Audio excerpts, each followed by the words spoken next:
since I've already been made aware of some knee and hip things, for this next exercise, I think it might be helpful if we identify ourselves in a way that won't be harmful for folks. So I'm going to say that when you identify with something, if you would raise your hand. Is there anybody that needs an alternative to raising the hand?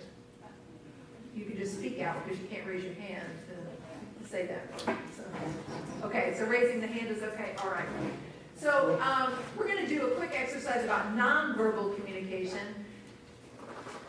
All behavior that modifies or nuances or adds to the verbal and or written language that we offer with one another is going to fall under nonverbal communication.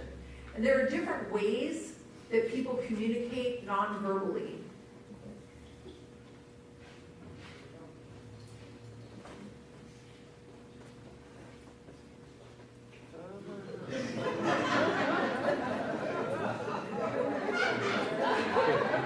Okay, did you see that was two?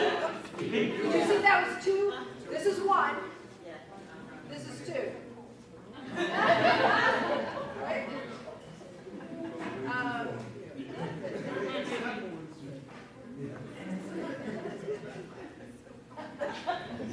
What is that? You're all like, I'm so tired. I can't be surprised. There are ways that we communicate with our bodies. For the preachers and anybody who's ever seen or heard a preacher, what does this mean? We volunteer. Yeah. You have volunteered. In my church, that's called voluntold. That's so funny because I wasn't thinking that at all, but thank you whoever said it. Yeah, so a lot of times so my concentration is in preaching, and we say that when a preacher points, it's as if God is speaking to every other person except for us, right? Like as if God just brought a word through our body and through our mouth that is supposed to only go out here, but is not to transform us at all, right? So every time we're just pointing at people like, you should do this, right? And really God is saying, please do some of this. So there are different ways that we use our bodies, whether it's in preaching or hanging out with one another, or being with our family, and there are certain gestures that we offer, certain ways that we hold our heads, certain things that we do with our eyes. I had a professor in undergrad. I went to undergrad as an older person, but it was undergrad still. And I had a professor, we used to say that she could yell at us with her eyes. And with all of your nodding, I think you know, even without knowing her, what that might have looked like. So, okay, so here's what we're going to do. I'm going to talk about different nonverbal communication styles, and I'm going to say if you fall more to this side, raise your hand. If you fall more to this side, raise your hand. So we're going to go through it pretty quickly, but if you could, position yourself in such a way that you can kind of look around the room. This is going to be like a sharing moment. So you want to be able to see the both and see like, oh my goodness, we have all these people at this side, but none of the people on this side. That can make for some serious communication things, right? Okay, so the first one we're going to talk about is body language. We're going to talk about it pretty generally, but one of the ways that we offer nonverbal communication is through body language.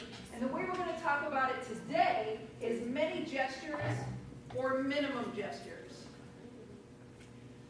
In the AME Church, when we go through, UMC calls it BOOM, the Board of Ordained Ministry, right? Is that correct? Okay. In the AME Church, we call it the Board of Examiners. Like we are going through the Board of Examiners. And when we go through the Board of Examiners, we hold 4 books in our hands. The Discipline, the Hymnal, well, yes, the Bible, but there's that one I knew there. And the common worship. So the hymnal, the discipline, the common worship, and the Bible, and we hold them the whole time when we are being examined.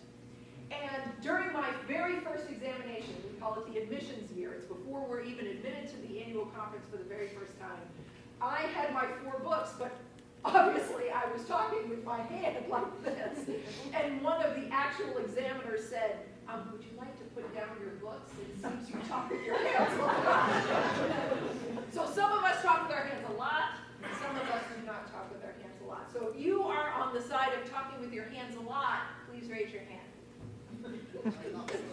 So give these folks a lot of space. and the folks with minimum gestures. These are the folks providing all the other folks with the space. A lot of space though, right here.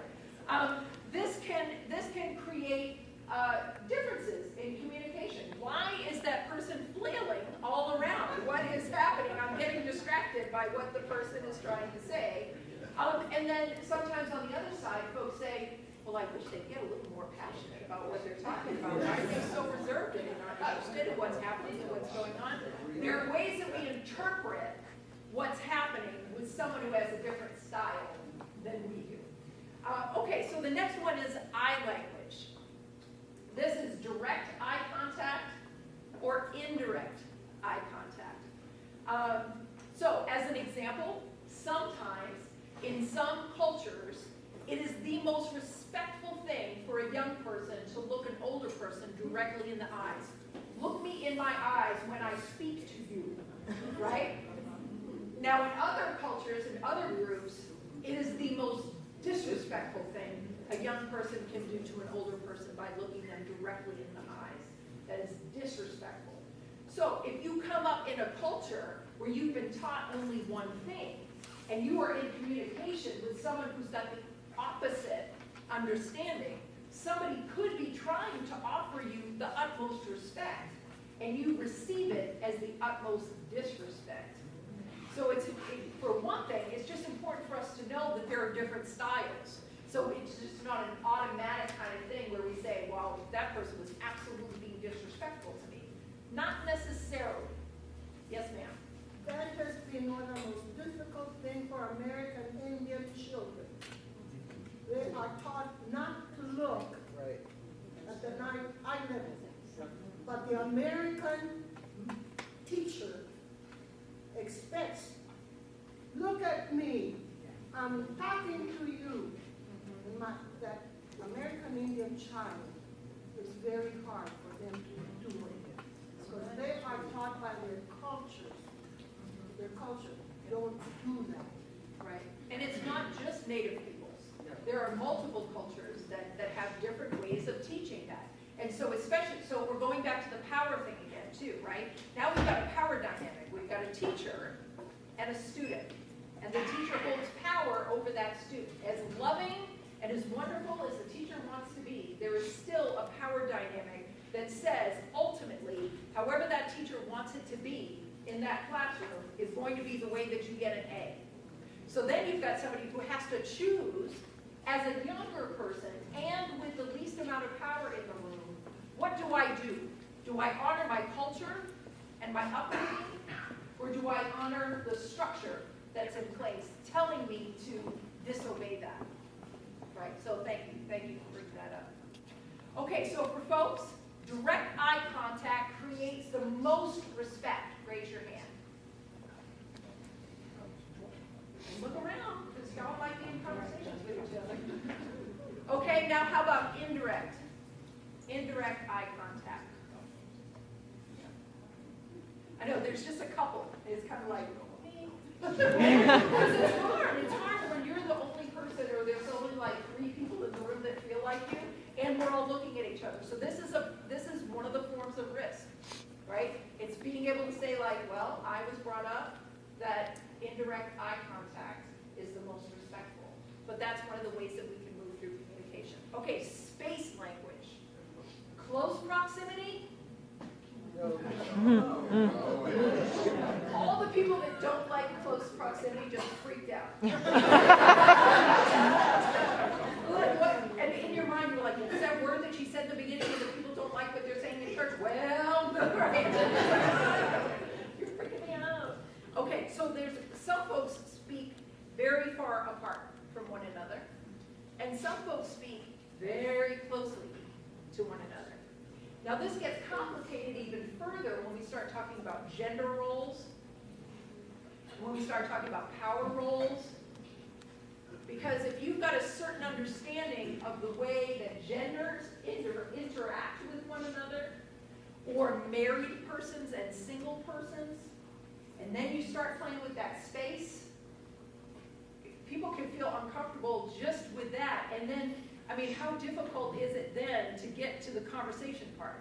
You're trying to think about what the person is saying, but you're so busy worried about how much space is between you that that's the thing that starts to take over. For folks that want to be in close proximity to the other person when they're speaking, when you start creating distance, you start creating distance in the relationship. It's like, why are you trying to stand so far away from me? Do you not want to be in a relationship with me? What's wrong with me? Why do you think you're better than me? Or any of the host of things that start to come up with that. So for those folks that like to be in close proximity, now probably not this, right? But closer proximity. Raise your hand. Closer proximity. Okay, and how about a little more space? A little more space. Yeah. Good. This is good. Okay, here's another one. Touch language. Now, this also has to do with power. There are power things in play with this. There are gender expectations in play with this. There are already built-in relationships or not built-in relationships with this. But some people are touchy people. They want to hold your hand. They want to hug you right away. Have you ever heard anybody say, "Oh, I'm a hugger"? Okay, that's great. But you may not know that the other person is not a hugger. So then, like, what do you do with all that hugging? So some people are very touch-oriented. They communicate with their touch. That's one thing I have taught a lot of people here at Sugar Street. A Mexican abrazo.